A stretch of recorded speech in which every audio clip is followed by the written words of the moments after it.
बदलते भारत की शान।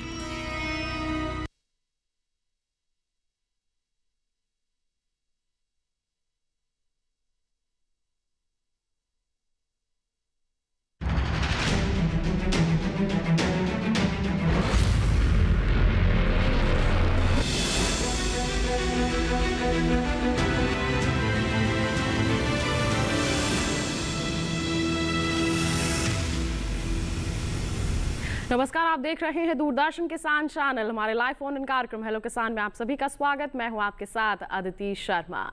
हमारा ये कार्यक्रम खास है क्योंकि इसमें हम आपको एक खुला मंच प्रदान करते हैं। रोजाना लेकर आते हैं आपके लिए नए नए खेती किसानी से संबंधित विषय, उन पर चर्चा होती है, आपकी समस्याओं का समाधान आप तक पहुंचाया जाता है। जरिया रहता है हमारा टोल फ्री नंबर या फिर हम कहें व्हाट्सएप, ईमेल आईडी। इन तमाम माध्यमों के जरिए आप अपने सवाल हम तक पहुंचाते हैं। हमारे जो विशेषज्ञ हैं उनके जवाब आप तक पहुंचाते हैं और आपकी खेती किसानी को आसान और उन्नत बनाने में आपकी मदद करते हैं। तो आज के हमारे इस कार्यक्रम में क्या विषय लेकर आए हैं हम आपके लिए, आइए सबसे पहले आपको इसी के बारे में जानकारी देते हैं। आज के कार्यक्रम में चर्चा होगी शरदकालीन गन्ने की खेती के बारे में। जी हाँ, महत्वपूर्ण विषय है। और इसी के साथ आपको बता दें हम चर्चा करेंगे स्ट्रॉबेरी की खेती के बारे में भी। दोनों ही अहम विषय हैं और हम कह सकते हैं कि बिल्कुल सही समय चल रहा है दोनों की खेती के लिए। तो बहुत ज़्यादा जानकारियां आज के कार्यक्रम में उजागर होंगी और आपके लिए वो निश्चित तौर पर फायदेमंद साबित होंगी। तो आपके पास जो भी सवाल है वो आप हम तक पहुंचा सकते हैं।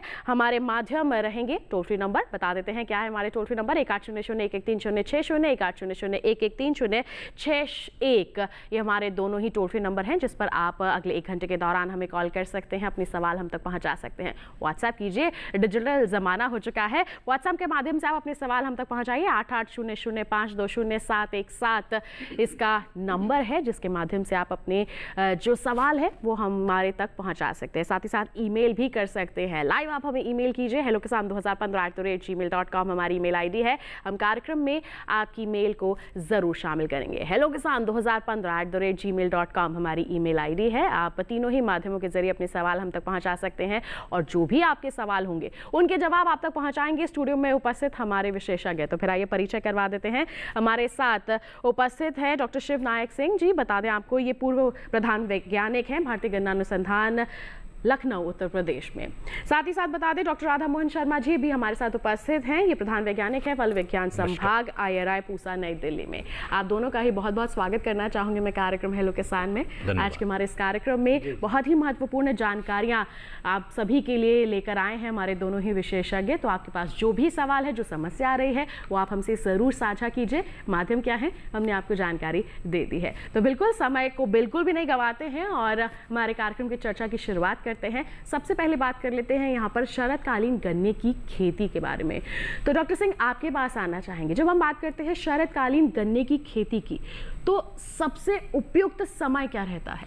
देखिए, आपका जो है ना सवाल भी बहुत अच्छा है और समय भी बहुत अच्छा है जी, क्योंकि शरदकालीन गन्ने की बुआई का समय हो चुका है जी। और ये कहा जाता है और ये सिद्ध भी किया जा चुका है कि शरदकालीन गन्ने की बुआई करने से हमको गन्ने की उपज में 15 से 20% की ज़्यादा उपज मिलती है जी। और गन्ने की जो मिठास होती है उसको अब वो भी हमारे लिए ज़्यादा होती है और करीब आधा इकाई प्रतिशत चीनी की मात्रा में भी बढ़ोतरी हो जाती है। और साथ ही साथ शरदकालीन गन्ने की बुआई करने से एक फ़ायदा किसान भाइयों को ये भी हो जाता है कि उसके साथ सहफसली भी खेती कर सकते हैं। सहफसली खेती करने से किसान भाई क्या होता है कि मिड सीजन में ही आपको एक अतिरिक्त आय की प्राप्ति हो जाती है और गन्ने की खेती में लगने वाली जो लागत है उसकी प्रतिपूर्ति शरद का जो सहफसली खेती है उनके द्वारा प्राप्त हो जाती है। बिल्कुल, तो जो लागत हम लगा रहे हैं उसमें से कुछ प्रतिशत तो हमें सहफसली खेती करके ही यहाँ पर अर्जित हो जाती है। तो हम कह सकते हैं कि अतिरिक्त आय का बहुत ही अच्छा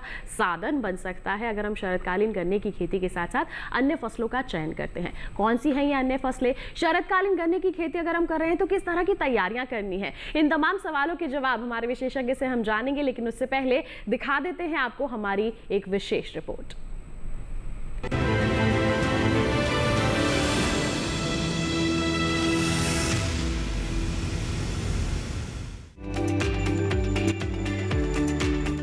शरदकालीन गन्ने की बुआई का सही समय वर्षा समाप्त होने और सर्दी शुरू होने के मध्य सितंबर से अक्टूबर तक ही सीमित रहता है।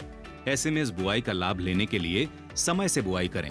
बुआई के लिए बीज और गन्ना अपने इलाके की प्रमाणित पौधशालाओं से ही लें। बुआई के लिए देर से पकने वाली किस्मों को ही चुनें। बुआई के समय 3 आंख के टुकड़े ही काटने चाहिए। प्रति हेक्टेयर बुआई के लिए गन्ने की मोटाई के अनुसार 50 से 60 क्विंटल बीज या 37,000 से 40,000 तक 3 आंख वाले टुकड़ों की जरूरत होती है। बुआई से पहले 3 आंख के टुकड़ों को किसी पारा युक्त दवा जैसे एरिकॉन 2% या 6% या एलाल 3% में से किसी एक घोल में डुबोकर बोना चाहिए। 3% दवा की 560 ग्राम मात्रा या 6% शक्ति की दवा की 280 ग्राम मात्रा को 112 लीटर पानी में घोल तैयार करके बीज को उपचारित करें। गन्ने की बुआई अगर नाली विधि से करना चाहते हैं तो नालियां जल्दी बना लें। समतल विधि से बुआई के समय 2 पंख वाले हल से कूण खोलकर बुआई करनी चाहिए। दोनों विधियों में गन्ने की पंक्ति पूर्व से पश्चिम ही रखें और पंक्ति से पंक्ति की दूरी 90 सेंटीमीटर रखें। शरदकालीन गन्ने की बुआई के साथ मिश्रित खेती भी कर सकते हैं, जो कि फायदेमंद रहता है। मिश्रित खेती में बौनी किस्मों के गेहूं, मटर, धनिया और आलू ले सकते हैं। गन्ने की फसल में खाद और उर्वरकों का उपयोग मिट्टी की जांच के आधार पर ही करें। बुआई के समय 25 से 50 किलो नाइट्रोजन प्रति हेक्टेयर की दर से उपयोग करना चाहिए। गन्ने की फसल में बरसात के बाद जरूरत के अनुसार सिंचाई करें।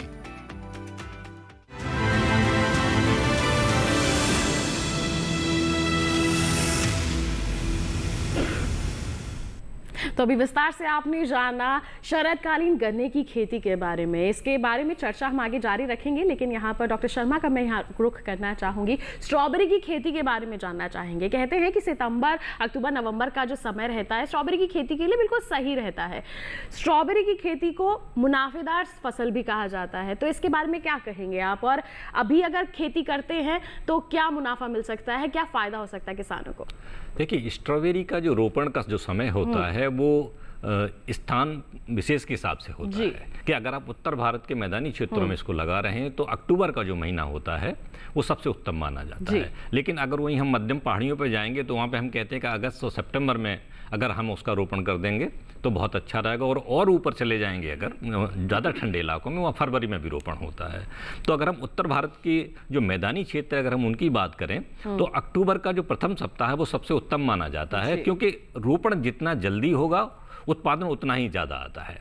जैसे जैसे आप लेट करते जाएंगे वैसे वैसे जो पौधे का, क्योंकि समय जो है आपके पास अक्टूबर से लेकर फरवरी मास तक, इसमें ही पौधे का पूरा जीवन चक्र खत्म होना है। तो जितना आप लेट करेंगे उतना ही आपको उत्पादन में कमी मिलेगी। तो सब बेहतर है कि इसको जो है अक्टूबर के प्रथम सप्ताह में लगाएं, बहुत जरूरी है। और एक ये ऐसी फसल है कि अगर आपके पास कोई यंग ऑर्चर्ड है जिसमें फलत नहीं हो रही है, लीची का है, आम का है, तो उसमें भी आप इसको रोपण करके अतिरिक्त लाभ कमा सकते हैं। बिल्कुल। तो देखिए, स्ट्रॉबेरी की खेती करके तो अच्छी आमदनी अर्जित की ही जा सकती है, लेकिन साथ ही साथ अन्य, अगर जैसे कह रहे हैं कि अन्य बागों में अगर लगाते हैं और वो भी नया बाग है उसमें लगाते हैं तो निश्चित तौर पर आपको और भी ज़्यादा आमदनी मिल सकती है। कैसे आप इसे और भी ज़्यादा अपने लिए फायदे का सौदा बना सकते हैं, जानेंगे हमारे विशेषज्ञ से। लेकिन उससे पहले दिखा देते हैं आपको हमारी एक और विशेष रिपोर्ट।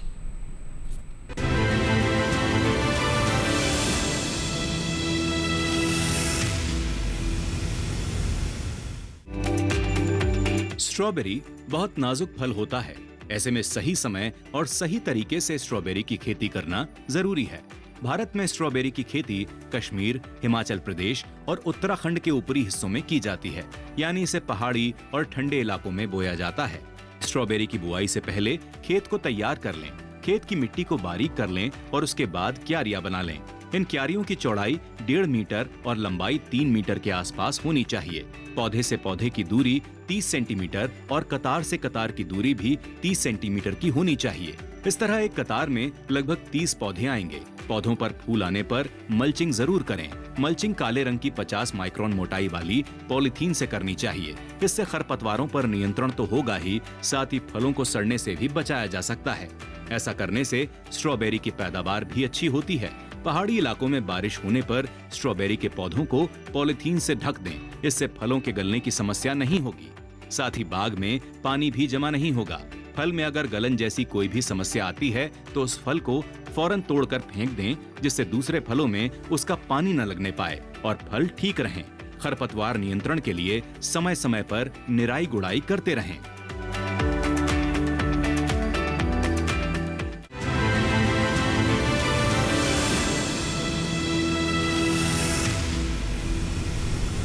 तो स्ट्रॉबेरी की खेती करते समय कौन कौन से समसामयिक कार्य किए जा सकते हैं, अभी आपने जान लिया। इसके बारे में विस्तार से चर्चा करेंगे, लेकिन रुख पहले करेंगे यहाँ पर डॉक्टर सिंह का। शरदकालीन गन्ने की खेती के लिए उन्होंने कहा बिल्कुल सही समय चल रहा है, तो किस तरह की तैयारियां हमारे किसानों को करने की जरूरत है, इस पे क्या कहेंगे आप? देखिए, ऐसा है कि जो शरदकालीन गन्ने की बुआई का जो समय है, जैसे कि आपने कहा कि सितंबर अक्टूबर के महीने में बुआई की जाती है जी। ऐसे में ज़रूरत यह है कि हम खेत की तैयारी अच्छी तरह से करें और खेत की तैयारी करते समय जो पहली जुताई है वो गहरी जुताई करनी चाहिए किसी मिट्टी पलटने वाले हल से, और 2-3 जुताइयाँ कल्टीवेटर से या हैरो से करके खेत को समतल जरूर कर लेना चाहिए। और खेत की तैयारी करते समय एक विशेष चीज़ का ध्यान में ये रखना है कि आजकल हमारे गन्ने की खेती में लाल सड़न वाली बीमारी ज़्यादा आ गई है, लिहाजा इससे बचने के लिए ट्राइकोडर्मा का प्रयोग अवश्य करना चाहिए खेत की तैयारी के समय।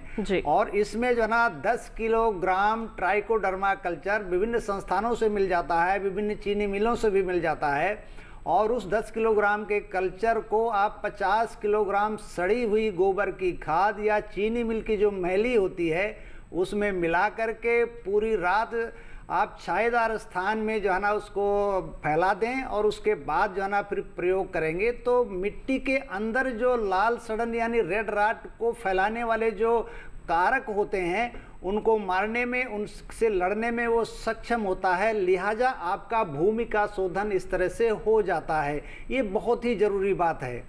दूसरी बात यह है कि जब आपने खेत की तैयारी कर लिया है तो आपको सबसे अहम बात आती है कि आपको कौन सी प्रजाति का चयन करना होगा। प्रजातियों के लिए ज़रूरी है कि आपको अपने मिल क्षेत्र से या गन्ना विकास विभाग के द्वारा जो अनुशंसित गन्ना प्रजातियां हैं उनका ही प्रयोग करना चाहिए। किसी अन्य माध्यम से जो बीज मिलता है उसको अगर किसान भाई आप अगर बोएंगे तो आपको बहुत बड़ा नुकसान हो जाएगा, क्योंकि वो बीज गन्ने का जो होता है वो दूषित होता है, बीमारियों से भरे हुए होते हैं, आपको क्या पता है। तो ऐसे में जो ना जो अनुशंसित बीज है उसका प्रयोग करें। और अगर बीज गन्ने का अगर आपके खेत के पास में है तो गन्ने के बीज से अच्छा जमाव प्राप्त करने के लिए ये ज़रूरी है कि गन्ने के पौधे के अंदर या गन्ने के बीज में पानी की मात्रा ज़्यादा हो, नमी की मात्रा ज़्यादा हो। ऐसे में अगर उस खेत में आप सिंचाई कर देते हैं तो गन्ने के अंदर, पौधे के अंदर नमी की मात्रा बढ़ जाएगी जो जमाव वर्धक होगा। और साथ ही साथ एक काम किसान भाई अगर आप और कर लें कि 25 किलोग्राम यूरिया प्रति हेक्टेयर के हिसाब से आप सिंचाई के 5-6 दिन बाद लाइन। जी नमस्कार, स्वागत आपका कार्यक्रम में, पूछिए अपना सवाल। मैडम मेरा ये सवाल है कि अगर एक में गन्ने क्या अगर एक में खेत में वो जो बीज का अगर बार बार लगाए हो तो उत्पन्न थोड़ा कम घट रहा है हमारे खेत में, ऐसा प्रॉब्लम हो रहा है। किस चीज की समस्या हो रही है, एक बार अपना सवाल दोहरा दीजिए। मतलब जो गन्ने का जो बीज जो होता है ना लगाने का पहली बार, जो गन्ना आपने लगाया है उसका उत्पादन कम मिल रहा है आपको? हाँ, मतलब जितना जो होता है उतना हो सकता है होता ही रहा मैडम, मतलब घटे हो गए जी। तो जितना इन्होंने उत्पादन सोचा है होना चाहिए उतना नहीं हो रहा है, कम हो रहा है, तो आप महाराष्ट्र के लिए क्या सलाह देंगे? जी जी जी बिल्कुल सही बात। देखिए, मैंने महाराष्ट्र भी अच्छी तरह से घूमा फिरा है, देखा हुआ है। आपको सबसे आवश्यक बात यह है कि आप सांगली से, कोल्हापुर से शायद होंगे, तो वहाँ देखिए जरूरी इस बात की है कि आपको खेत की जो मिट्टी का जो स्वास्थ्य है उसको मजबूत करना होगा जी। इसके लिए आपको जो है ना वहाँ पर बहुत सारे किसान जो है ना वो सनई की भी जो है ना सहफसली खेती करते हैं गन्ने के साथ में। अगर वो नहीं हो पाता है तो आपको अपने खेत में ऑर्गेनिक मैन्योर्स यानी जो सड़ी हुई गोबर की खाद है, चीनी मिल की मैली है, ढेंचा है और ये जो आपकी सनई है, इससे खेत की जो है ना ताकत को आप मजबूत करें। और उसके बाद जो है ना जो अच्छी प्रजातियां हैं उनसे बुआई करेंगे और जो अनुशंसित खाद की मात्रा है उनका प्रयोग करेंगे। विशेष रूप से पोटेशियम खाद का प्रयोग करेंगे, क्योंकि पोटेशियम खाद गन्ने में एक तरह से टॉनिक के रूप में काम करता है जी। तो इस तरह से अगर आप ध्यान देंगे तो आपको उत्पादन अच्छा मिलेगा। जरूर मिलेगा, बिल्कुल। तो इस बात का आपको जरूर ध्यान रखना है यहाँ पर विजय जी। बढ़ते हैं आगे, डॉक्टर शर्मा आपके पास आना चाहेंगे। स्ट्रॉबेरी की खेती के लिए आपने कहा कि उत्तर भारत की अगर हम बात करते हैं तो अक्टूबर का पहला जो हफ्ता है, पहला पखवाड़ा है जो, वो काफ़ी अच्छा रहता है, सही रहता है। तैयारी क्या करें हमारे किसान, क्योंकि अक्टूबर आने ही वाला है, दस्तक देने ही वाला है। बिल्कुल, देखिए इसकी जो खेत की तैयारी है वो दूसरे फलों से भिन्न है। इसको खेत को पूरी तरह समतल कर लिया जाए, उसमें कोई खरपतवार न रहे और उस पर जो है हम कई विधियों से इसका रोपण कर सकते हैं। खास करके जो सबसे उत्तम विधि मानी जाती है, क्योंकि स्ट्रॉबेरी की खेती कई तरीके से होती है। एक तो ये कि आप अगर कार्बनिक मल्च देना चाहते हैं, सूखी घास देना चाहते हैं, तो उसका तरीका अलग है। अगर आप पॉलीथीन की मल्च देना चाहते हैं तो लगभग 60 से 70 सेंटीमीटर चौड़ी आप एक मेड़ बना लें और उस मेड़ के दोनों किनारों पर जो है 30 बाई 40 सेंटीमीटर, 30 बाई 30 सेंटीमीटर पे उस पर एक पॉलीथीन की शीट बिछा लें काली, और उसमें या तो छेद मार्केट से पहले से आते हैं या आप खुद भी कर सकते हैं, और इन छेदों में उसका रोपण करें। तो लगभग 1 हेक्टेयर में आप मान के चलें कि 60,000 से 70,000 तक पौधे जो है आपको इसकी आवश्यकता होती है। बिल्कुल, इस विधि से तो कर सकते हैं। आगे की विधियों के बारे में जानने के लिए लेकिन एक कॉलर जुड़ गए हैं, पहले उनका सवाल हम शामिल कर लेते हैं। सुनील जी नागपुर महाराष्ट्र से हमारे साथ जुड़ गए हैं। हेलो हेलो, नमस्कार, स्वागत आपका कार्यक्रम में, पूछिए अपना सवाल। नमस्ते मैडम, मैं महाराष्ट्र से बोल रहा हूँ, बुलढाना डिस्ट्रिक्ट से, जी विदर्भ से। जी, पूछिए अपना सवाल। हमारे यहाँ पे स्ट्रॉबेरी की खेती नहीं होती है जी, तो मैं पूछना चाहता हूँ कि मैं ट्राई कर सकता हूँ क्या? विदर्भ से बात कर रहे हैं, क्या कर सकते हैं, बताएं। देखिए ऐसा है कि स्ट्रॉबेरी की खेती के लिए थोड़ी ठंड की आवश्यकता होती है। अगर आपके क्षेत्र में, क्योंकि आपके यहाँ जो पहाड़ी क्षेत्र है वहाँ बहुत उत्तम क्वालिटी की स्ट्रॉबेरी पैदा की जा रही है महाराष्ट्र में, और उन्होंने उसका जीआई टैग भी लिया और थोड़ी मात्रा में वो उसको एक्सपोर्ट भी कर रहे हैं। लेकिन अगर आपके क्षेत्र में पर्याप्त ठंड नहीं होती है तो उसको जो एक चिलिंग रिक्वायरमेंट की जो जरूरत होती है फूल खिलने के लिए, वो नहीं मिलेगी। तो अगर आपका क्षेत्र गर्म है तो आप वहाँ नहीं उगा सकते। अन्यथा जो पहाड़ी एरिया है जो महाराष्ट्र का, वहाँ बहुत उत्तम क्वालिटी की स्ट्रॉबेरी पहले से पैदा हो रही है। बिल्कुल, तो ये तापमान का ध्यान रखना बहुत ज़रूरी है। अगर यहाँ पर तापमान ज़्यादा होता है तो वहाँ पर स्ट्रॉबेरी का जो उत्पादन है वो सही तरीके से नहीं हो पाता है। बिल्कुल, तो ये बात ध्यान रखनी बहुत ज़रूरी है जब आप स्ट्रॉबेरी की खेती की ओर अपना रुख करने जा रहे हैं। बिल्कुल, इसी के साथ बता दें अभी हम रुक रहे हैं एक छोटे से ब्रेक के लिए, लेकिन जानकारियों का जो ये सिलसिला है हम आगे भी यूं ही जारी रखेंगे। आप कहीं मत जाइए, देखते रहिए हमारा लाइव फोन इन कार्यक्रम हेलो किसान, और बने रहिए दूरदर्शन किसान पर।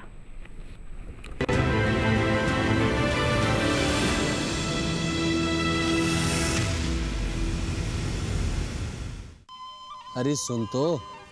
मुझे क्या सुनाना चाहते हो? जो सुनाओ मेरी सौतन को। किसको? अरे वही तुम्हारा मोबाइल फोन जिससे सुबह शाम दिन रात चिपके रहते थे और कहते थे किसान कॉल सेंटर से बातें हो रही हैं। अच्छा ये बात है। हाँ, क्यों, क्या हुआ? अब बात नहीं होती क्या? अब तो झट से बात हो जाती है। ऐसा क्या? हाँ, अब तो ज्यादा लाइनें और खास तकनीक के कारण खेती के माहिरों से तुरंत बात हो जाती है। और अगर कभी लाइन व्यस्त हो तो अपनी समस्या फोन पर रिकॉर्ड करा दो, वहाँ से फोन आ जाता है और समस्या की हल का मैसेज भी आ जाता है। ये देखो आ गया। अरे वाह, इसका मतलब इंतजार की घड़ी अब खत्म। हाँ, तभी मैं सोचूं कि आजकल मुझ पर इतना प्यार क्यों आ रहा है। कृषि संबंधी समस्याओं का अपनी भाषा में तुरंत हल पाने के लिए पूरे भारत में किसी भी फोन से हेल्पलाइन नंबर पर संपर्क करें। किसानों का दोस्त किसान कॉल सेंटर।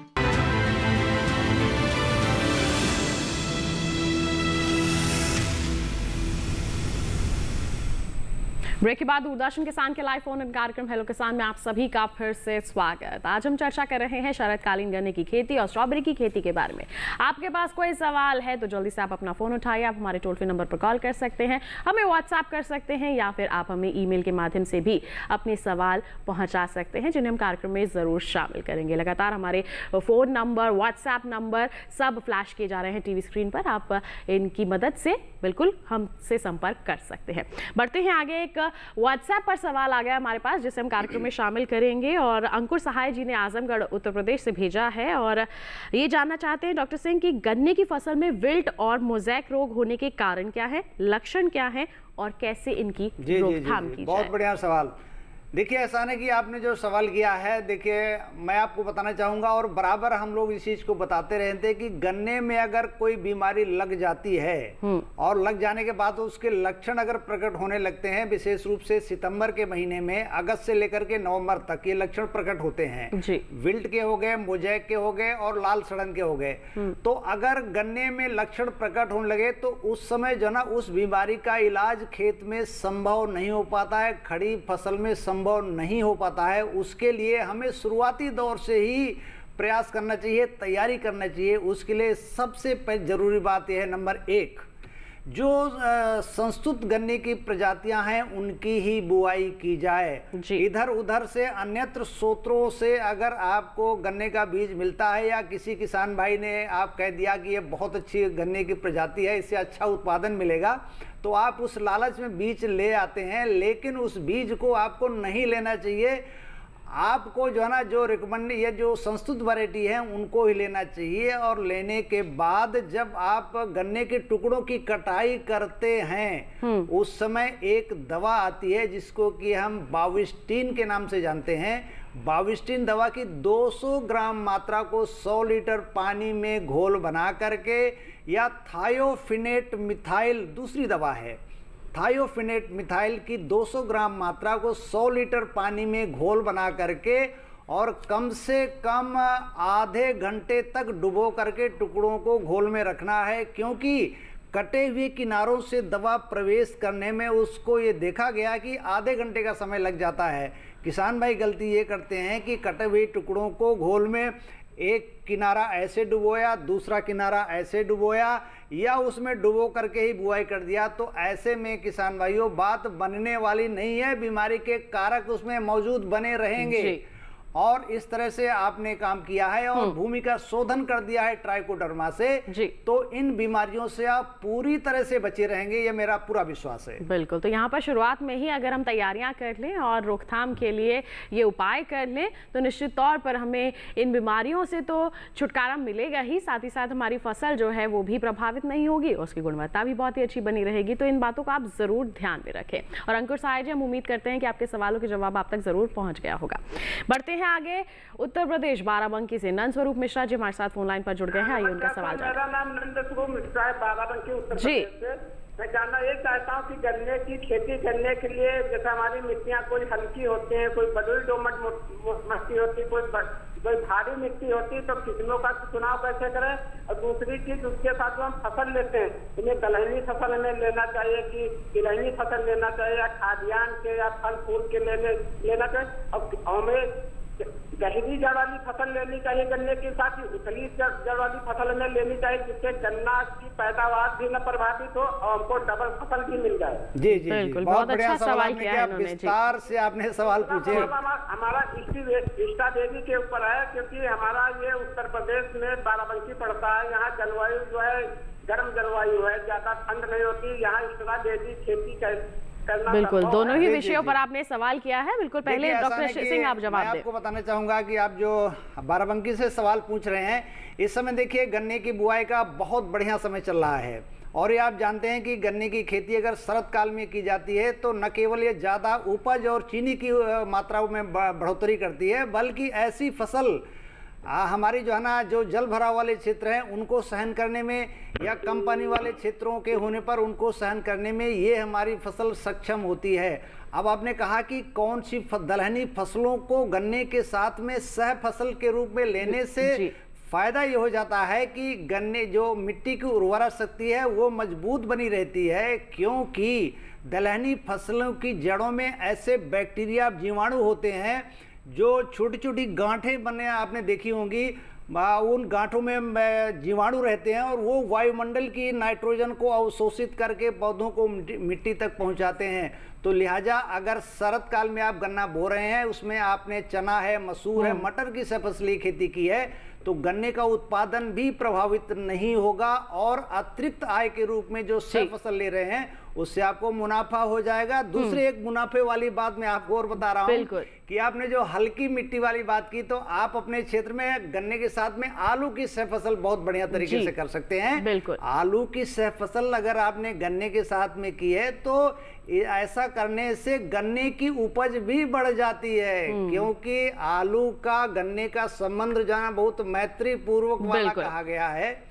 तो इस तरह तो से ये सह फसली जो फसलें हैं इनका उत्पादन लिया जा सकता है गन्ने के साथ, और अपनी आमदनी को बढ़ाया जा सकता है, गुणवत्ता को बेहतर बनाया जा सकता है अपनी फसल की। इन्होंने स्ट्रॉबेरी के बारे में भी जानना चाहे, डॉक्टर शर्मा क्या कहेंगे, बाराबंकी में क्या कर सकते हैं स्ट्रॉबेरी? बिल्कुल बिल्कुल, लखनऊ में अच्छी खासी ठंड होती है, और क्योंकि दिल्ली के आसपास के सारे क्षेत्रों में स्ट्रॉबेरी सफलतापूर्वक उगाई जा रही है, चाहे वो हरियाणा के कुछ एरिया हो या गाजियाबाद हो, तो इससे आपकी जलवायु भिन्न नहीं है। लखनऊ में पर्याप्त ठंड होती है, लेकिन आप बेहतर है कि अगर अक्टूबर के महीने में लगाएंगे तो आपको अच्छा उत्पादन मिलेगा। और मैं आपको और बता दूं कि आपके आसपास के क्षेत्रों में इस पर शोध भी हुआ है। चंद्रशेखर आजाद एग्रीकल्चर यूनिवर्सिटी कानपुर वाले भी इस पर शोध कर रहे हैं, नैनी इंस्टीट्यूट वालों ने भी कुछ ट्रायल्स इस पर लगाए गए हैं। तो आप निश्चय ही आप इस फसल को लगाएं, और क्योंकि ये छोटे समय की फसल है, तो अगर किसी किसान के पास अगर छोटी जोत भी है, क्योंकि 3 से 4 महीने की फसल होती है, तो आप लगाएं, और ये फरवरी मार्च में खत्म हो जाती है, तो आप इसको अवश्य लगाएं। बिल्कुल। तो नंद स्वरूप मिश्रा जी, दोनों ही सवालों का जवाब हमारे दोनों ही विशेषज्ञों ने आप तक पहुंचा दिया है। बढ़ते हैं आगे, विपिन जी हमारे साथ फोन लाइन पर जुड़ गए हैं सागर मध्य प्रदेश से। आइए जान ले उनका क्या सवाल है। हेलो हेलो लगता है इनसे संपर्क टूट गया, कोई बात नहीं, हम चर्चा को आगे बढ़ाते हैं। डॉक्टर शर्मा, आप बता रहे थे स्ट्रॉबेरी की खेती करते हैं तो किस तरीके से रोपाई कर सकते हैं, तमाम विधियों के बारे में आप जानकारी दे रहे थे। हाँ, देखिए, इसको जैसे पुरानी पद्धति से जब हम लगाते थे तो हम उसमें कार्बनिक मल्चेस का उपयोग करते थे, जैसे सूखी घास हो गई, अखबार न्यूज़पेपर हो गया, या पत्तियां हो गई। अब आजकल के समय में क्योंकि पॉलीथीन शीट आ गई हैं बाजार में, तो काली पॉलीथीन शीट इसके लिए सर्वोत्तम मानी जाती है। और आजकल बाजार में वो तो या तो उसमें पहले से ही छेद आते हैं, उतनी दूरी पे अगर नहीं है तो आप उस पर छेद करके, और उस छेद में हमारे कुछ किसान भाई जो ऑर्गेनिक खेती कर रहे हैं इसकी, जो स्ट्रॉबेरी की, तो वो क्या काम करते हैं कि जहाँ पे वो कटा होता है पॉलीथीन, वहाँ से उसकी मिट्टी निकाल के उसमें वर्मी कंपोस्ट भर देते हैं और उसमें वो पौधा लगा देते हैं, तो उससे बहुत अच्छा उत्पादन मिल रहा है। तो इसको पॉलीथीन शीट के साथ ही इसका उत्पादन करें, क्योंकि इसमें छोटी फसल होने की वजह से जो वीड्स का जो कंपटीशन होता है खरपतवारों का, वो बहुत ज़्यादा होता है और बहुत काफ़ी हद तक नुकसान करता है। तो अगर लगाने से पूर्व भी अगर आप उस पर पॉलीथीन शीट बिछा देंगे और उसमें छेद करके उसमें अगर पौधा आप लगाते हैं, तो उसमें आपकी मेहनत कम रहेगी और बीड्स जो है, खरपतवार जो है, उसमें कम आएंगे, और इस तरह से आप जो है अच्छा उत्पादन ले सकते हैं। खास करके एक बात और बता दूं, क्योंकि इसके जो फूल खिलने आरंभ होते हैं वो नवंबर के अंतिम सप्ताह या दिसंबर में होते हैं, तो उस वक्त जो है पाले से उसके फूल को बचाना बहुत आवश्यक है, क्योंकि इसमें 3 तरह के फूल खिलते हैं। एक तो सबसे प्राइमरी फूल खिलते हैं जो ऊपर, जिनके फल बड़े बड़े होते हैं, फिर जो दूसरे फूल खिलते हैं उसके नीचे उसके फल उससे छोटे होते हैं, और फिर बाद में सबसे छोटे होते हैं। तो जो फूल सबसे पहले खिल रहा है, अगर आप उसको नहीं बचा पाए, पाले से वो मर गया, तो क्या होता है कि आपकी बड़े फलों वाली जो अच्छी फसल थी, जिसका आपको अच्छा दाम मिलना था, वो आपको नहीं मिल पाएगा। तो उसमें रो कवर्स, जो छोटे पॉलीटनल्स होते हैं, उसके नीचे जरूर उगाएं, और दिन के समय उसको खोल दें ताकि उसमें परागण अच्छी तरह हो, क्योंकि जितना ज़्यादा परागण होगा उतने ही बड़े बड़े फल आपके उस पर आएंगे। तो नीचे पॉलीथीन बिछाने के साथ साथ पॉलीटनल जो है, सफ़ेद वाली, जो ऊपर से सफ़ेद वाली पॉलीथीन टनल लें और उसका ज़रूर प्रयोग करें, क्योंकि अगर बारिश भी होती है या जो है जो बारिश से खास करके बस उसको बचाने के लिए और पाले से बचाने के लिए, दोनों ही चीज़ों के लिए वो पॉलीथीन आपकी सहायता करेगी। दिन में आप उसको खोल दें और शाम के समय उसको ढक देंगे, तो इस तरह से आप अच्छा उत्पादन ले सकते हैं। बिल्कुल। तो स्ट्रॉबेरी का अच्छा उत्पादन लेने के लिए क्या आप उपाय कर सकते हैं, हमारे विशेषज्ञ ने आपको विस्तार से बता दिया है। बढ़ते हैं आगे, विपिन जी हमारे साथ दोबारा जुड़ गए हैं फोन लाइन पर, सागर मध्य प्रदेश से कॉल किया उन्होंने। आइए उनका सवाल जाने। हेलो मैम, नमस्ते। नमस्कार, स्वागत आपका कार्यक्रम में, पूछिए अपना सवाल। जी बिल्कुल मैम, मेरे 2 सवाल है। पहला सवाल में था कि गन्ने की जो CO 238 किस्म है, क्या इसे अब किसानों को पूरी तरह से बंद कर देना चाहिए? और दूसरा सवाल ये था कि स्ट्रॉबेरी की मार्केटिंग किस तरीके से करनी चाहिए जो किसान इसकी फसल बागवानी करते हैं? Thank you. बिल्कुल, देखिए, दोनों ही सवालों के जवाब देंगे हमारे विशेषज्ञ जी, बताएं। पहले सवाल के जवाब मैं दे दूं, आपका बड़ा संक्षिप्त सवाल है। को 238 वैरायटी के बारे में आपने पूछा है। तो इस वैरायटी में उत्तर भारत में लाल सड़न यानी रेड राट बीमारी बहुतायत में आ गई है, लिहाजा इस वैरायटी को जो ना रिस्ट्रिक्टेड, यानी जहां हम गन्ने का जो बीज, स्वस्थ गन्ने का बीज जहां जहां ले सकते हैं, वहां पर इस गन्ने की बुआई हम लोग उत्तर भारत में कर रहे हैं। आपके क्षेत्र के लिए, सागर के लिए मैं ये कह सकता हूं कि आपके क्षेत्र में अभी इस बीमारी का प्रकोप नहीं हुआ है, लिहाजा आप इस प्रजाति का यानी 238 का जो बीज है अच्छी स्वस्थ पौधशालाओं से ही लें और जो बीज उपचार के जो तरीके हमने अभी बताए हैं, भूमि उपचार के जो तरीके बताए हैं, उसको अपना करके अगर आप 238 की खेती करेंगे तो लंबे समय तक आप इस गन्ने की खेती करते रहेंगे और ज़्यादा से ज़्यादा लाभ प्राप्त करते रहेंगे। बिल्कुल, तो इस तरह से आप इस किस्म का भी चयन कर सकते हैं, लेकिन आपको कुछ सावधानियां जरूर बरतनी है। डॉक्टर शर्मा, क्या कहेंगे मार्केटिंग को लेकर? देखिए, स्ट्रॉबेरी एक ऐसा फल है जो बहुत जल्दी ख़राब होता है और इसकी जो तुड़ाई शुरू होती है लगभग दिसंबर के आखिरी सप्ताह से लेके मैदानी क्षेत्रों में फरवरी अंतिम सप्ताह तक इसकी तुड़ाई होती है। इसमें नए फूल खिलते रहते हैं और फल लगते रहते हैं। तो एक मैं आपको ये बता दूं कि स्ट्रॉबेरी बहुत ही पेरिशेबल फल है, तो इसकी जो तुड़ाई करते हैं वो रात को 2 या 3 बजे से शुरू करते हैं, क्योंकि आपको 6 बजे मंडी में स्ट्राइक करना है। अगर आप 6 बजे से तुड़ाई शुरू करेंगे तो 9-10 बज जाएंगे आपको खेत पे ही, और उससे क्या होगा कि फल जो है काला पड़ना शुरू हो जाता है। जैसे जैसे तापमान अधिक होगा, जनवरी में तो दिक्कत नहीं आएगी, लेकिन फरवरी में जैसे ही तापमान बढ़ना शुरू होगा तो अगर फल को आप जो है थोड़ी सी गर्मी में रखेंगे तो वो काला हो जाता है।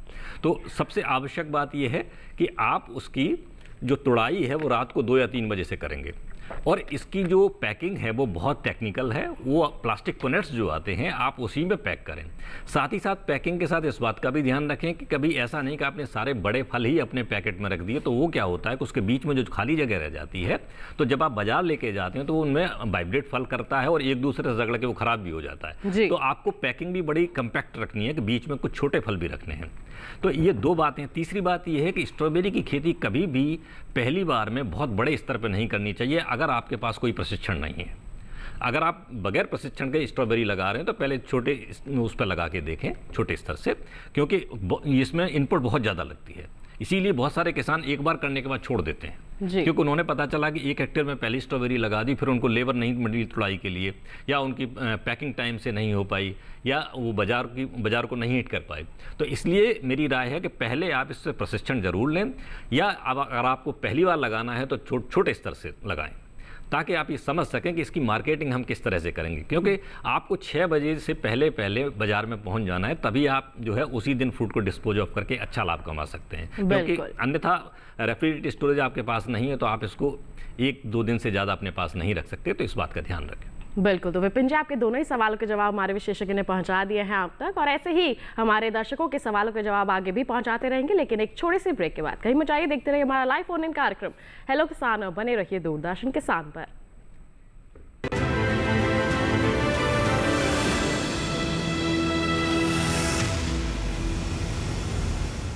डीडी किसान ने कर ली है तैयारी, यहाँ मिलेगी पशुपालन की हर एक जानकारी, घर आंगन से लेकर व्यवसायिक फार्म तक, मुर्गी पालन से लेकर रेगिस्तान के जहाज तक। बीमारियों से पशुपालक बिल्कुल ना हो परेशान, विशेषज्ञ करेंगे आपकी समस्या का समाधान। देखिए अपना पशु चिकित्सक हर रविवार शाम 6:30 बजे दूरदर्शन किसान पर।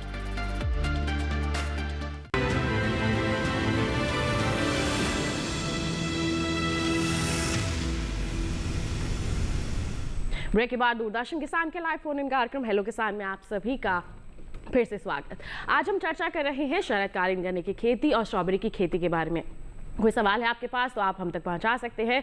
आप हमारे टोल फ्री नंबर पर कॉल कर सकते हैं, व्हाट्सएप के माध्यम से पहुंचा सकते हैं, या फिर ईमेल भी कर सकते हैं। फिर आइए अपनी चर्चा को आगे बढ़ाते हैं, और यहाँ पर मैं रुक करना चाहूँगी डॉक्टर सिंह का। डॉक्टर सिंह, जब हम गन्ने की खेती करते हैं तो या तो हम सीधी बिजाई करते हैं या फिर ट्रेंच विधि से भी करते हैं, तो कौन सी विधि सही रहती है? देखिए, ऐसा है कि आज हमारी गन्ने की खेती में जना कई तरह की परेशानियों का भी सामना करना पड़ता है। अच्छी गन्ने की प्रजातियां आ गई हैं और अच्छी बढ़वार वाली आ गई हैं, उत्पादन बहुत बढ़िया होता है। तो जब गन्ना ज़्यादा लंबा हो जाता है, बड़ा हो जाता है, उत्पादन अच्छा होता है, तो गन्ना गिरता भी है। ऐसे में जो है ना, गन्ने को गिरने से बचाने के लिए ज़रूरी कि हम ट्रेंच मेथड विधि से गन्ने की बुआई करें। ट्रेंच की जो गहराई होती है वो करीब 10 से 12 इंच के आसपास, 12 इंच से तो नहीं कर पाएंगे, लेकिन 10 इंच के आसपास ज़रूर गहराई होनी चाहिए। गहराई में गन्ने का बीज अगर आप डालेंगे तो उससे क्या होगा ना कि बीज गहराई में होने की वजह से गन्ने की जड़ें मिट्टी में काफ़ी नीचे रहेंगी, तो ऐसा गन्ना बढ़ने पर फिर गिरता नहीं है। दूसरा फ़ायदा ये होता है ट्रेंच मेथड विधि से गन्ने की बुआई करने का, एक तो यह है कि वहाँ पर नमी की उपलब्धता ज़्यादा रहती है, पोषक तत्वों की उपलब्धता भी ज़्यादा रहती है, और ऐसे गन्ने की जो पेड़ी होती है, जिसको कि हम रैटून कहते हैं, उसका भी उत्पादन बढ़िया होता है।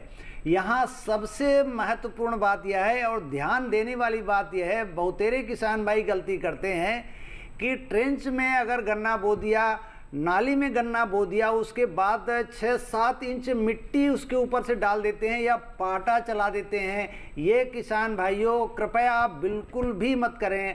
गन्ने के टुकड़ों के ऊपर आपने पहले खाद डाला, फिर गन्ने के टुकड़े डाले, उसके ऊपर आपको 2.5 से 3 अंगुल मिट्टी से ही कवर करना है, क्योंकि कम मिट्टी से कवर करेंगे तो गन्ने का जमाव जल्दी होगा और अच्छा होगा, क्योंकि सूर्य की इसकी जो किरणें आ रही हैं उनका प्रभाव जितना ज़्यादा गन्ने की आँख तक जाएगा, जमाव उतना अच्छा होगा। और उसके बाद से फिर कल्ले निकलने शुरू हो जाते हैं, क्योंकि जितने ज़्यादा कल्ले निकलेंगे पौध संख्या आपकी उतनी ज़्यादा हो जाएगी, और जितने पौधे ज़्यादा होंगे किसान भाइयों, आपकी उपज में बढ़ोतरी उसी हिसाब से बढ़ती चली जाएगी। तो इस चीज़ को आपको ध्यान में रखना होगा। बिल्कुल। तो देखिए, आप कौन सी विधि का चयन कर सकते हैं हमारे विशेषज्ञ ने बता दिया है, लेकिन कुछ सावधानियां उसमें भी बरतने की ज़रूरत है। यहाँ पर बढ़ते हैं आगे। कॉलर हमारे साथ जुड़ गए हैं, छगन सिंह जी, आइए जान लेते हैं उनका क्या सवाल है। हेलो हेलो हेलो, नमस्कार, स्वागत आपका कार्यक्रम में। क्या सवाल है सर आपका? मैडम जी, मैं खंडवा जिले से बोल रहा हूँ। स्ट्रॉबेरी खंडवा जिले में लगा सकते कि नहीं? स्ट्रॉबेरी की खेती खंडवा जिले में की जा सकती है या नहीं? महाराष्ट्र से बात कर रहे हैं डॉक्टर शर्मा। मध्य प्रदेश से। हाँ, देखिए, जैसा मैंने अभी बताया आपको कि अगर तापमान लगभग 8-10 डिग्री सेंटीग्रेड तक अगर सर्दियों में जाता है तो आप लगा सकते हैं, अन्यथा इसमें उत्पादन उतना अच्छा नहीं होता, क्योंकि इसके लिए थोड़ी सी, क्योंकि बेसिकली ये टेम्परेट फल है, पहाड़ी फल है, तो इसकी, लेकिन इसमें थोड़ी ठंड की मात्रा बाकी सेब नाशपाती से कम जरूरत पड़ती है। तो पहाड़ी क्षेत्रों में इसका उत्पादन अच्छा होता है, लेकिन क्योंकि उनके पास बहुत अच्छे साधन नहीं होते पानी वगैरह के, तो इसलिए उत्तर भारत का जो मैदानी क्षेत्र इसके लिए बहुत उत्तम माना गया, क्योंकि मिट्टी भी बहुत अच्छी है। तो अगर आपके क्षेत्र में अगर ठंड है, जहाँ 8 से 10 डिग्री सेंटीग्रेड टेम्परेचर सर्दियों में आ जाता है, तो आप वहाँ लगा सकते हैं। बिल्कुल। तो क्या आपको करना है, तापमान का यहाँ पर ज़रूर ध्यान रखना है छगन जी। अगर 8 से 10 सेंटीग्रेड के आसपास आ रहा है तो आप कर सकते हैं। छोटे स्तर पर आप शुरुआत कर सकते हैं एक ट्रायल के बेसिस पे। अगर वो सफल होता है तो निश्चित तौर पर आप उसका विस्तार ज़रूर कर सकते हैं। डॉक्टर शर्मा, आपसे ही जानना चाहेंगे, जैसे लगातार हमारे कॉलर पूछ रहे हैं कि क्या हमारे क्षेत्र में कर सकते हैं, अलग अलग क्षेत्रों की हम यहाँ पर बात कर रहे हैं, तो क्षेत्र के अनुसार इसकी किस्में भी होती हैं? हाँ, देखिए, पहले इसका उत्पादन पहाड़ी एरिया तक सीमित था, जहाँ पे चांडलर प्रजाति जो थी वो सबसे ज़्यादा बहुतायत उगाई जाती थी, और मैदानी भागों में इसकी स्वीट चार्ली प्रजाति हुआ करती थी, जिसको उगाते थे। समय के साथ साथ कुछ नई प्रजातियाँ और आईं, ज़्यादातर प्रजातियाँ हमारी बाहर से आई हुई हैं। तो आप जो आजकल का जो ट्रेंड चल रहा है उसमें आप कैमारोजा लगा सकते हैं, बहुत अच्छी प्रजाति है, फेस्टिवल लगा सकते हैं, और स्वीट चार्ली की जगह एक दूसरी प्रजाति आई है, स्वीट सेंसेशन, वो बहुत मीठी है, जिसको हम मैदानी क्षेत्रों में लगा सकते हैं। तो एक नबीला नई प्रजाति आई है, तो ये 4-5 प्रजातियाँ, विंटरडान है एक, उसको आप लगा सकते हैं। तो ये 4-5 प्रजातियाँ हैं जो आजकल ट्रेंड में हैं, और जिसके पौधे जो है महाराष्ट्र से भी कुछ प्राइवेट कंपनी जो वो भी प्रोवाइड करती हैं, वो घर पे ही भेज देती हैं, हालांकि पौधा उनका बहुत महंगा होता है। स्ट्रॉबेरी के उत्पादन में सबसे बड़ी समस्या ये है कि अच्छी पौध की उपलब्धता और उसकी कीमत बहुत होती है, क्योंकि अगर आप प्राइवेट कंपनी से ले रहे हैं तो कम से कम आपको 8 रुपए का एक पौधा लेना पड़ेगा, और अगर 60,000 पौधे आप लगा रहे हैं तो आपको 4,80,000 रुपया तो सिर्फ पौधों के लिए इन्वेस्ट करना पड़ेगा। इसी तरह से जो हिमाचल प्रदेश में जम्मू एंड कश्मीर में कुछ सरकारी नर्सरी भी हैं, जहाँ स्टेट डिपार्टमेंट की हैं या यूनिवर्सिटी दे रही हैं, उनका पौधा 2 से 3 रुपए का होता है। तो ये निर्भर आप पे करता है। तो टाइम से इसके पौधे की बुकिंग कराएं, और आप सरकारी या किसी भी प्रमाणित नर्सरी से इसके पौधे खरीदें, और इस तरह से, ताकि आपका जो खर्चा है पौधों पर वो कम से कम हो, क्योंकि मैदानी क्षेत्रों में पौधे मार्च अप्रैल के बाद मर जाते हैं। तो हर साल हमारे किसान भाइयों को उत्पादन तो वो बहुत अच्छा ले लेते हैं, लेकिन हर साल उनको पौधे के लिए पैसा खर्च करना पड़ता है, और ये एक सबसे बड़ी समस्या है स्ट्रॉबेरी के उत्पादन में, खास करके मैदानी क्षेत्रों में। बिल्कुल। तो देखिए, स्ट्रॉबेरी की अगर आप प्रजातियों की बात करते हैं तो हमारे विशेषज्ञ ने इसके संदर्भ में भी आपको जानकारी यहाँ पर साझा की है। बढ़ते हैं आगे। सातारा से सरदार पाटिल जी हमारे साथ फोन लाइन पर जुड़ गए हैं, आइए जान लेते हैं उनका क्या सवाल है। हेलो हेलो, हाँ बोलिए मैडम जी नमस्कार, स्वागत आपका कार्यक्रम में। किसके बारे में? कराड़ में कौन से गन्ने की खेती कर सकते हैं? अच्छा, कौन सी सातारा में वैरायटी? कौन से गन्ने की खेती कर सकते हैं देखिए सातारा क्षेत्र सतारा, में? आप महाराष्ट्र से बोल रहे हैं। देखिए आपके पास में देखिए आप सुनिए हमारा जवाब। देखिए आप जो ना सतारा से हैं और आपके पास में वसंत दादा शुगर इंस्टीट्यूट पुणे में है, वहाँ के इंस्टीट्यूट से और जो आपके जो पडेगांव संस्थान है गन्ने का, वहाँ से भी जो ना गन्ने की नई नई प्रजातियाँ विकसित होती हैं। और आपके क्षेत्र के लिए मैं आपको बता दूं कि आपके क्षेत्र में जो सबसे प्रचलित गन्ने की जो प्रजाति है वो को 86-032 है। को मीन्स कोयम्बटूर, को 86-032 उसको आप लगा सकते हैं। दूसरी प्रजाति है आपको VSI 08005, 10,001, PDN 15,012। इस तरह से बहुत प्रजातियां आपके क्षेत्र के लिए हैं जिनके को अपना करके आप अच्छा उत्पादन ले सकते हैं। लेकिन साथ ही साथ आपको ये बताना चाहूँगा कि आपको अपनी मिट्टी के हेल्थ को, इन मिट्टी के स्वास्थ्य को भी ध्यान में रखना होगा। प्रजातियों के साथ साथ में जो अन्य चीज़ें हैं उनको ध्यान में रखेंगे तो अच्छा उत्पादन ही नहीं मिलेगा, आपको अच्छा मुनाफा भी मिलेगा। बिल्कुल, अच्छा मुनाफा अर्जित करना चाहते हैं तो इन तमाम बातों को आप जरूर ध्यान में रखें। डॉक्टर शर्मा, आपसे जानना चाहेंगे, आपने बताया कि किस तरह से हम स्ट्रॉबेरी की खेती कर सकते हैं, मार्केटिंग के बारे में बताया कि बहुत ही ज़्यादा डेलिकेट फसल होती है, इसको बहुत सावधानी बरतनी पड़ती है इसकी जब हम मार्केटिंग करते हैं, खेती करते हैं। क्या इसमें कोई कीट या रोग भी लगते हैं? देखिए, स्ट्रॉबेरी की फसल इतनी कम समय की होती है कि फूल खिलने से लेके और फल पकने तक का टोटल समय 30 या 35 दिन का होता है। बिल्कुल। तो मैं आपको एक एडवाइस ये करूंगा कि आप कोई भी इस तरह का पेस्टिसाइड उसमें इस्तेमाल ना करें। जनरली इसमें फलत के टाइम एक ही समस्या आती है, वो होती है बॉट्राइटिस फ्रूट रॉट की, फल गलन की। तो उसके लिए अगर आप देखते हैं कहीं कोई एक आध फल सड़ रहा है तो उसको तोड़ के कहीं दबा दें, खेत के बाहर फेंक दें, क्योंकि अगर आप कोई भी दवा स्प्रे करते हैं तो उसका प्रभाव निश्चय ही जो कंज्यूमर है, वो भोक्ता है, उसके स्वास्थ्य पर प्रतिकूल प्रभाव पड़ सकता है। अन्यथा इसमें कोई बहुत सीरियस कीट या बीमारी दूसरा कोई नहीं है। बस एक बीविल जरूर आती है जब फूल खिलता है उस वक्त। तो अगर आप पॉलीटनल यूज़ कर रहे हैं, क्योंकि वो फूल खा लेता है कई बार, तो जो अगर आप पॉलीटनल यूज़ कर रहे हैं तो वो समस्या भी सॉल्व हो जाती है। और अगर 1 से 2 बी हाइव्स, जो मधुमक्खी छत्ते अगर आप अपने 1 हेक्टेयर में रख सकते हैं तो आपकी उपज 15 से 20% बढ़ भी सकती है। तो इन बातों का ध्यान रखें। बिल्कुल, तो ये बातें आप ज़रूर ध्यान में रखें जब आप स्ट्रॉबेरी की खेती कर रहे हैं। आपने शुरुआत में कहा था कि अन्य फलों के बागों के साथ भी इसकी खेती की जा सकती है, तो वो कौन से बाग है उसके बारे में आपसे जानेंगे। लेकिन अभी एक कॉलर जुड़ गए हमारे साथ, उनका सवाल मैं पहले शामिल करती हूँ, फिर आपका रुख करूँगी। हेलो। हाँ मैडम जी, नमस्कार। जी नमस्कार मोहन जी, स्वागत है आपका कार्यक्रम में, पूछिए अपना सवाल। मैडम जी, हम गन्ना लगाना चाहते हैं जी, तो अच्छी किस्म का गन्ना कहाँ पे मिलेगा? अनुसंधान केंद्र थोड़ा जानकारी दे सकते हैं? कहाँ से बोल रहे हैं? मध्य प्रदेश शाजापुर से बात कर रहे हैं, कहाँ से ले सकते हैं? देखिए, आप मध्य प्रदेश से बोल रहे हैं तो शाजापुर जहाँ से बोल रहे हैं, मुझे लगता है कि आपके यहाँ पर जना कोई चीनी मिल नहीं है। ऐसे में आपको जना गुड़ बनाने के उद्देश्य से आपको प्रजातियों का चयन करना चाहिए।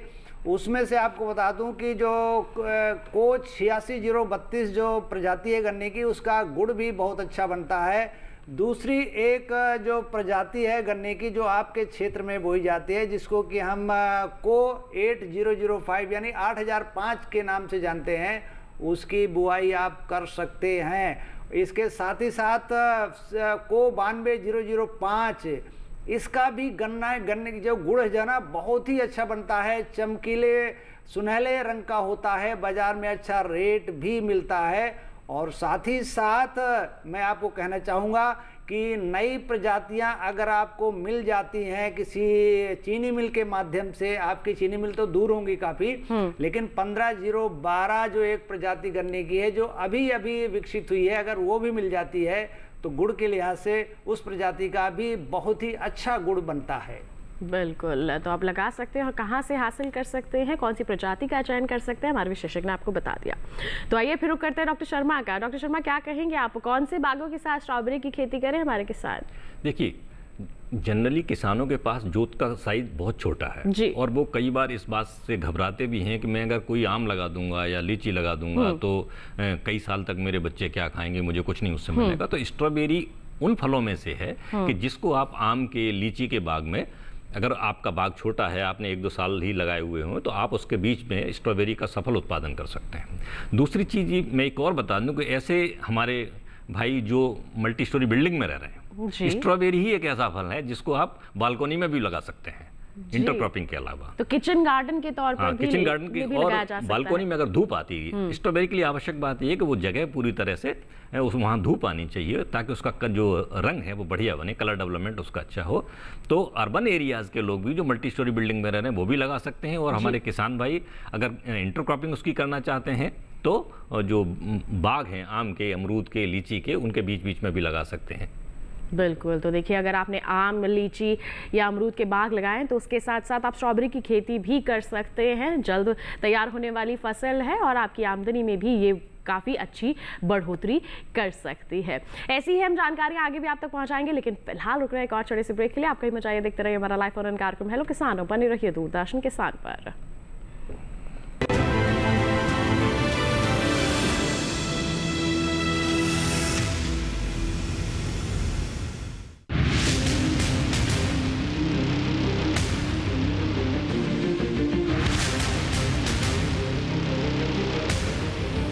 जब तपती है धरती, सूरज उगलता है आग, ठंड में जब सर्दी जमा देती सबके हाल, सब छुप जाते अपने अपने घरों में, तब बाहर निकलता सिर्फ एक इंसान, भरने के लिए हम सबका पेट, खून को पसीने की तरह देता बहा, थक जाता, झुलस जाता, हो जाता बीमार, तब उसकी सेहत का ध्यान रखता सिर्फ डीडी किसान।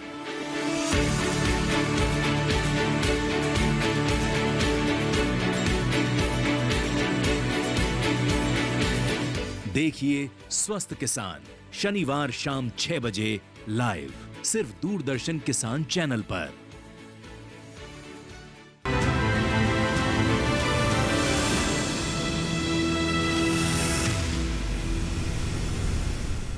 ब्रेक के बाद दूरदर्शन किसान के लाइव फोन इन कार्यक्रम हेलो किसान में आप सभी का फिर से स्वागत। आज हम चर्चा कर रहे हैं शरदकालीन गन्ने की खेती और स्ट्रॉबेरी की खेती के बारे में।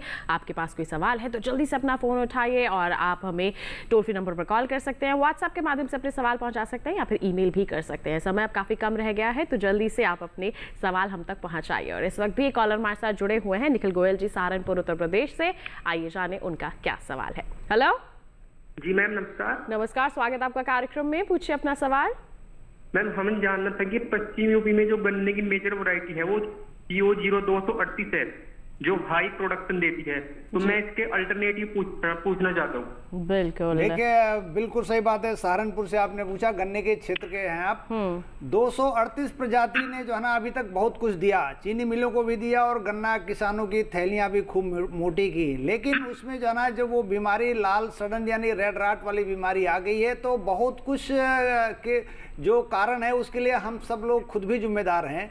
तो लेकिन अगर आप अपने क्षेत्र में उस वैरायटी की गन्ने की खेती अभी भी करना चाहते हैं तो स्वस्थ बीज गन्ने के उत्पादन पर ध्यान देना होगा और वहीं उन्हीं पौधशालाओं से आपको बीज इस्तेमाल करके इस वैरायटी का गन्ने का बीज बोना होगा। दूसरी जो वैरायटी गन्ने की है वो जो है ना को 0118 है, आपके क्षेत्र के लिए बढ़िया प्रजाति गन्ने की है, लेकिन इसमें जो ना शुरुआती दौर में जो ना कल्ले निकलने की समस्या थोड़ी सी रहती है, लिहाजा इसमें चीनी की मात्रा, उपज भी गन्ने की बहुत अच्छी होती है। आपको बुआई के बाद जो ना हल्की मिट्टी से ढकाई करना है और कल्ले निकलने के लिए आपको एक अच्छा वातावरण देना है जिससे अच्छे कल्ले निकल सके, गन्ने के पौध की संख्या अच्छी हो जाएगी, उत्पादन अच्छा होगा। तीसरी एक प्रजाति है 15023, जो 15023 जो गन्ने की प्रजाति है उसको आपको बोना है गेहूं की कटाई के बाद।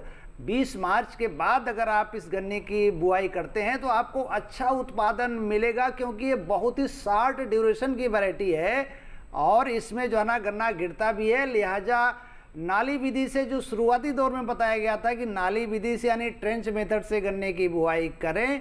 एक प्रजाति और भी है जो कोलख 14201 के नाम से जानी जाती है, उस प्रजाति की बुआई आप सितंबर अक्टूबर महीने में करें, साथ में सह फसली खेती करें तो इस गन्ने से उत्पादन भी अच्छा मिलेगा और सह फसलों से आपको मुनाफा भी अतिरिक्त रूप में आपको मिल जाएगा। बिल्कुल, तो यहाँ पर आप कौन कौन सी प्रजातियों का चयन कर सकते हैं हमारे विशेषज्ञ ने आपको बता दिया है। और एक सवाल हमारे पास व्हाट्सएप के माध्यम से भी आ गया है जो मैं कार्यक्रम में शामिल करना चाहूँगी। इन्होंने लिखा है कि गन्ने की खेती कर रहे हैं मगर देखा है कि बोरियां भर भर कर केमिकल खाद डाली जाती है, इसलिए गन्ने का रस पीना हेल्थ के लिए सही है या नहीं। मोहसिन मुल्ला जी ने भेजा है ये सांगली महाराष्ट्र से। देखिए बिल्कुल सही आपका सवाल है। देखिए आज की खेती में जो है ना जो संस्तुति के अलावा जो हमारे किसान भाई ज़्यादा मात्रा में खाद डालते हैं, यानी जून के महीने के बाद भी अगर नाइट्रोजन यानी यूरिया का प्रयोग करते हैं और बार बार जो कीटनाशक दवाओं का इस्तेमाल करते हैं वो उसको बिल्कुल भी नहीं करना है। अगर आपने अप्रैल के महीने में, मई के महीने में एक बार अगर आपने कोराजन यानी क्लोरेंट्रानिलीप्रॉल यानी इसका जो केमिकल नेम है उसका इस्तेमाल आपको एक बार करना है और बताई गई विधि से करना है। तो अगर उस समय अप्रैल मई में करना है तो जूस निकालते समय उस जूस में उस केमिकल का जो अवशेष है बिल्कुल भी नहीं रह जाएगा। लिहाजा हमारे किसान भाइयों से विनम्र निवेदन है कि गन्ना कटाई के 2-3 महीने पहले तक के पहले से अगर 2-3 महीना पहले का गन्ना रह जाता है कटाई से तो उस समय भी कोई आप कीटनाशक दवा का इस्तेमाल ना करें, कोई खाद ना डालें। लिहाजा आपको उत्पादन भी अच्छा मिलेगा। और जैसा कि चिंता किसी ने व्यक्त की है कि जूस की, तो ऐसा जूस भी यानी गन्ने का रस भी सुरक्षित होगा, स्वस्थ होगा और किसी तरह की परेशानियां नहीं होंगी। बिल्कुल, तो देखिए क्या कर सकते हैं जिससे गन्ने को स्वस्थ बनाया जा सके, हमारे विशेषज्ञ ने आपको विस्तार से बता दिया है। डॉक्टर शर्मा आपके पास आना चाहूँगी। लगातार आप जानकारी दे रहे हैं स्ट्रॉबेरी की खेती कैसे कर सकते हैं, कौन सी किस्म का चयन किया जा सकता है, और बार बार ये बात कही जा रही है कि अच्छी आमदनी ये दिलवा सकती है। लेकिन बार बार हमारे जो किसान हैं वो यही सवाल पूछ रहे हैं कि क्या हमारे क्षेत्र में कर सकते हैं, क्या हमारे क्षेत्र में उपयुक्त रहेगी इसकी खेती। तो मैं चाहूँगी आप एक बार हमारे किसानों को विस्तार से बता दें कि कौन कौन से जो क्षेत्र हैं कब कब उनकी बुआई की जा सकती है, क्योंकि शुरुआत में आपने बताया था, लेकिन एक बार पुनः इसकी जानकारी हो जाए तो हमारे किसानों को ये अच्छे से याद रहेगा। देखिए मैं एक बात बता दूं कि स्ट्रॉबेरी की खेती 2 उद्देश्य के लिए की जाती है जी। एक तो वो क्योंकि पौधों की बड़ी कमी रहती है, तो पहाड़ी क्षेत्र जो है वो पौधे बनाने के लिए बहुत उत्तम माने जाते हैं, क्योंकि वहाँ पे अगर आप कोई भी उसकी कोई कर्षण क्रिया उसमें नहीं करेंगे, सिर्फ उसकी घास भी निकालते रहेंगे। जैसे आम सेव का बाग लगा हुआ है, यंग छोटा बाग है, कम एज का है, तो उसके बीच में आप पौधे बना सकते हैं जी। और पहाड़ के लोग जो है पौधे बना के काफ़ी अच्छा मुनाफा भी कमाते हैं, क्योंकि हमारे यहाँ पौधे बनते नहीं हैं और उनके यहाँ पौधे आराम से बन जाते हैं। दूसरी जो खेती होती है वो फल उत्पादन के लिए होती है, जो अक्सर हम लोग करते हैं मैदानी क्षेत्रों में।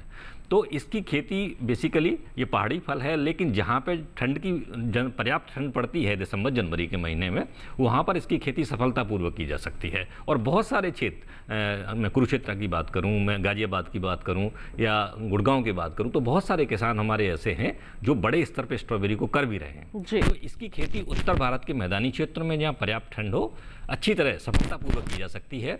मृदा जो इसके लिए 5.5 से 6 का जो pH मान होता है वो मृदा बहुत उत्तम मानी जाती है, बलुई दोमट मिट्टी। और इसके लिए क्या है कि खेत की तैयारी जैसे सब्जियों की तैयारी करते हैं उसी तरह से करते हैं, क्योंकि इसकी जो जड़ें होती हैं वो ऊपरी 6 इंच में ही होती हैं, तो इसके लिए बहुत ज़्यादा गहरी जुताई की भी आवश्यकता नहीं पड़ती। हालांकि गहरी जुताई अगर आप करेंगे तो खरपतवार नियंत्रण में थोड़ी सहायता करती है। तो यहाँ पर दूसरा पानी आपका जो है उसमें नमक नहीं होना चाहिए। तो ये 2-3 चीज़ें ऐसी हैं कि पर्याप्त उसको ठंड मिले, pH मान उसका सही हो और उसमें लवणता ना हो। अगर ये सब चीज़ें आपके यहाँ उपलब्ध हैं तो आप सफलतापूर्वक स्ट्रॉबेरी की खेती कर सकते हैं। अक्सर कहा जाता है कि स्ट्रॉबेरी जब कोई खरीदना चाहता है उपभोक्ता, तो वो ये देखते हैं कि स्ट्रॉबेरी लाल रंग की है कि नहीं। अगर उसका रंग थोड़ा फीका पड़ गया है तो उसको अक्सर लोग नहीं खरीदते हैं। तो ऐसे में उसकी रंगत अच्छी बनी रहे, अच्छी गुणवत्ता, अच्छी उत्पादन हमारे किसानों को मिल सके, तो इसके लिए क्या करें और पौध कहाँ से अच्छी ले सकते हैं? देखिए स्ट्रॉबेरी के लिए मैंने कहा कि जहाँ पर्याप्त धूप आती है वहीं इसको ग्रो करें, वहाँ पे आपका अच्छा कलर बनेगा। और पोटास फर्टिलाइजर है उसका विशेष ध्यान रखें। खास करके इसमें जो खाद की मात्रा जो चाहिए, फर्टिलाइजर की जो मात्रा चाहिए, शुरुआत में नाइट्रोजन चाहिए जब उसकी वृद्धि हो रही है, और फूल खिलने से पहले फास्फोरस, और पकते टाइम उसमें पोटास की पर्याप्त मात्रा होनी चाहिए। तो अच्छे कलर डेवलपमेंट के लिए ये आवश्यक है। और जहाँ तक आपने पौध की बात की है, तो हमने कहा कि जो जम्मू कश्मीर के जो स्टेट डिपार्टमेंट ऑफ हॉर्टिकल्चर है, या वहाँ जो यूनिवर्सिटीज़ हैं, और इवन वहाँ कुछ किसान भी हैं जो व्यावसायिक स्तर पर जो पौधे बना रहे हैं, कुछ प्राइवेट कंपनीज हैं महाराष्ट्र में जहाँ से लोग पौधे खरीदते हैं, तो ये स्रोत हैं पौधे के। लेकिन हमारे किसान भाइयों को अगर आप सफलतापूर्वक खेती करना चाहते हैं तो कम से कम पहले ही जुलाई अगस्त के महीने में ही आप उसकी बुकिंग करें, क्योंकि जब आप उसके लगाने का समय है, तो ऐसे में क्योंकि बहुत बड़े बड़े किसान हैं उत्तर भारत के मैदानी क्षेत्रों में, तो अगर वो पौधे बुक कर देते हैं तो फिर आपको पौधों की उपलब्धता नहीं हो पाती। तो सरकारी यहाँ पर पहले से ही बुकिंग करवाना बहुत जरूरी है, सही समय पर बुकिंग करवाना बहुत जरूरी है, तभी आपको अच्छी गुणवत्ता वाली पौध यहाँ पर मिल पाएगी। तो देखिए, स्ट्रॉबेरी की खेती करना चाहते हैं या फिर शरतकालीन गन्ना लगाना चाहते हैं, तो किस तरह की सावधानियां बरतनी है, तैयारियां क्या करनी है और कैसे अच्छी फसल हासिल करनी है, हमारे दोनों ही विशेषज्ञों ने विस्तार से आपको जानकारी दे दी है। और इसके लिए बहुत बहुत धन्यवाद देना चाहेंगे आप दोनों का ही, आप यहाँ पर उपस्थित हुए, आपने सभी को जागरूक किया है, बहुत बहुत धन्यवाद आपका। तो किसान भाइयों बहनों, आज के हमारे इस कार्यक्रम में तो आपने जान लिया कि स्ट्रॉबेरी की खेती कैसे कर सकते हैं, शरतकालीन गन्ने की खेती करनी है तो आप क्या कदम उठा सकते हैं। अब हमारे अगले कार्यक्रम का क्या विषय रहने वाला है, आइए आपको जानकारी दे देते हैं। अगले कार्यक्रम में हम लेकर आएंगे आपके लिए विषय प्रधानमंत्री कृषि सिंचाई योजना, इस पर चर्चा होगी। और साथ ही साथ हम बात करेंगे नारियल सुपारी आधारित मिश्रित खेती पर। दोनों ही अहम विषय रहने वाले हैं। अगर आपके पास कोई सवाल है तो आप हम तक पहले ही पहुंचा सकते हैं। क्या करना है आपको, आप हमें ईमेल कर सकते हैं। ईमेल आईडी है हमारी hellokisan2015@gmail.com। और साथ ही साथ आप फेसबुक के माध्यम से भी जुड़ सकते हैं। फेसबुक पर जाइए, हिंदी में टाइप कीजिए हेलो किसान, वह हमारा पेज खुलेगा, वहां पर आप अपने जो सवाल है या फिर कोई सुझाव है वो आप पोस्ट कर सकते हैं। डीडी किसान कॉल सेंटर नंबर है 1800-130-60। सोमवार से शनिवार सुबह 6 बजे से रात के 10 बजे तक आप इस पर कॉल कर सकते हैं, अपने सवाल रिकॉर्ड करवा सकते हैं, जिन्हें हम कार्यक्रम में जरूर शामिल करेंगे। और एक विशेष जानकारी और है आपके लिए, दोबारा देखना है आपको ये हमारा कार्यक्रम तो टीवी स्क्रीन पर दिखाई जा रहे इस QR कोड को आप स्कैन कर लीजिए, सीधा पहुंचेंगे हमारे YouTube चैनल पर और आप तमाम जानकारियां पुनः हासिल कर सकते हैं। तो इसी के साथ आज के लिए तो बस इतना ही। अगले अंक में फिर से होंगे हाजिर नए विषय नए विशेषज्ञ लेकर। तब तक के लिए हमें दीजिए इजाजत, लेकिन आप बने रहिए दूरदर्शन किसान पर। नमस्कार।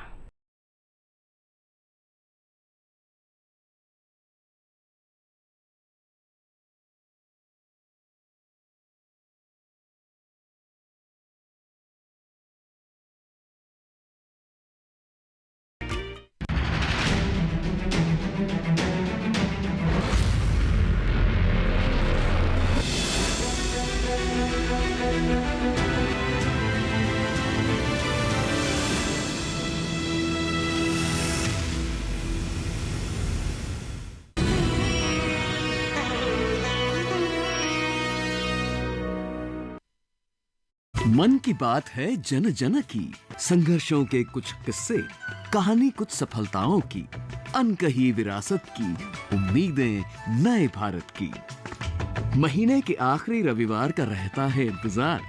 ब्रह्मपुत्र के घाट से हिमालय के विस्तार तक होती है मन की बात प्रधानमंत्री के साथ। तो सुनिए इस महीने 29 सितंबर सुबह 11 बजे मन की बात आकाशवाणी और दूरदर्शन के सभी चैनलों पर।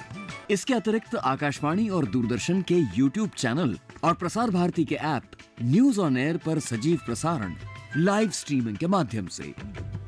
तो याद रखें, रविवार 29 सितंबर सुबह 11 बजे मन की बात। कितने ही रंग है हमारे देश में, रंग भाषा के, रंग संस्कृति के, रंग गीत के, रंग संगीत के। सातों सुरों की सहेली, रंगों की है ये पहेली, सतरंगी है ये अटखेली। और रंग हमारी भावनाओं के, इन सभी चटक और सुरीले रंगों से मिलकर बनी रंगोली। देखिए रंगोली प्रत्येक रविवार सुबह 8 बजे सिर्फ डीडी नेशनल पर, देश का पहला चैनल, देश का अपना चैनल।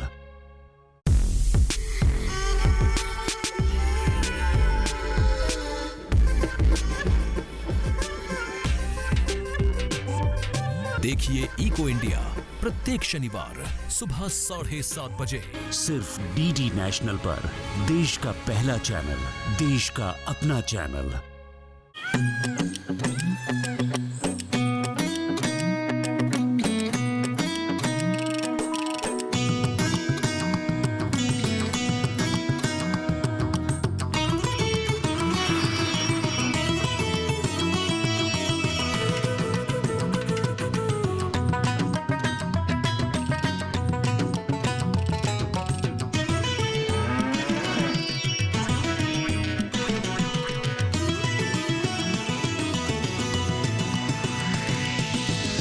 डीडी किसान, बदलते भारत की शान।